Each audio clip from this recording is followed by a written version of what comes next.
pivoting, I want to talk about a new question each month.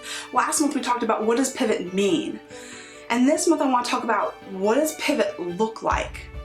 Well, first off, I want to go back to what I made my definition of pivot when it comes to changing your life. And I am calling it to take action for change.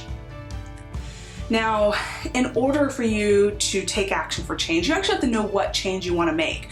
I think that's the first thing that pivot looks like, is knowing what you want to pivot. You have to make a commitment in order to pivot. You have to not only identify what needs to pivot, but to actually say that is the thing I am committing to change in my life this year. So that part, I think, is the first thing you have to do in what pivot should look like in a year of change. And I have a couple of adjectives that I think really describe what pivot needs to look like. The first one is intentional. If you are going to pivot, everything you decide to do to make those changes needs to be intentional. There needs to be a purpose behind it. So if you decide that you're going to, say, lose 15 pounds this year, well, everything you do, all of your decisions that you make this year need to be intentional towards that goal. So that means making sure that you have a game plan for your exercise, that you have really kind of dug into recipes and foods that you want to make sure that you're putting in your body and things that you choose not to put into your body during this year. That is intentional, but you have to make sure that you make those ideas, that you make those game plans before you even begin. If you want true intentionality, you need to know what you're committing to and how to get there before you even start. The second word that I want to use when we talk about pivoting this year is present. Being present is going to be important for you to make sure that you continue through this goal and push forward the entire year. If you are not present and making sure that you are always aware of what you're doing and that you are consciously making these decisions at all times, then you're going to make slips. And sometimes those slips can become things that take you completely down a different road. They're the things that can really be a hang-up that holds you back and makes you just give up completely.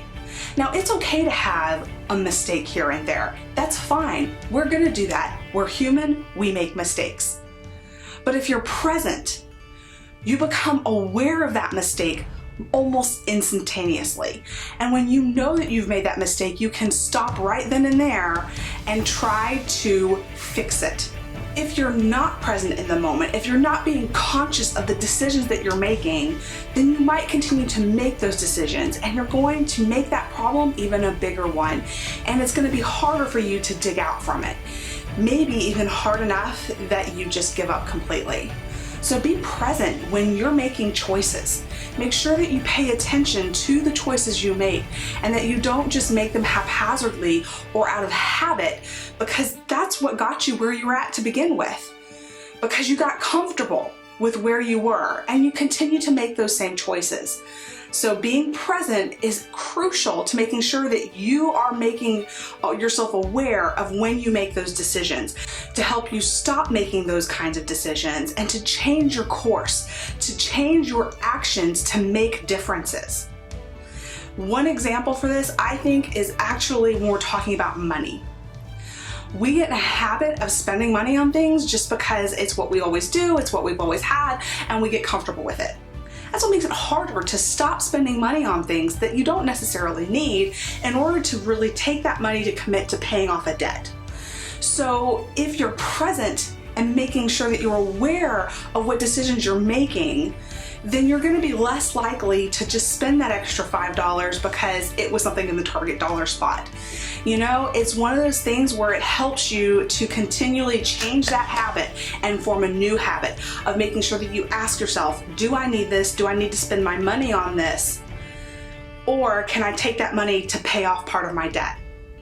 Because once you start paying off your debt, you start seeing that impact in the amount of money that you no longer owe. Now that takes time, it takes effort, but once you get to seeing that change, to see that you're able to cut up a credit card, that just furthers your commitment. But you have to start at those baby steps of making the right choices in what you spend your money on and not spend by habit. So I want to make sure that we remember that pivoting this year is that we are going to take action so that we may change something about our life that we have known needs to change for a long time. I want you to remember that you need to be intentional in how you make those actions. And you need to be present and aware of what your actions are. Let's pivot our life this year to make sure that our future is even greater. So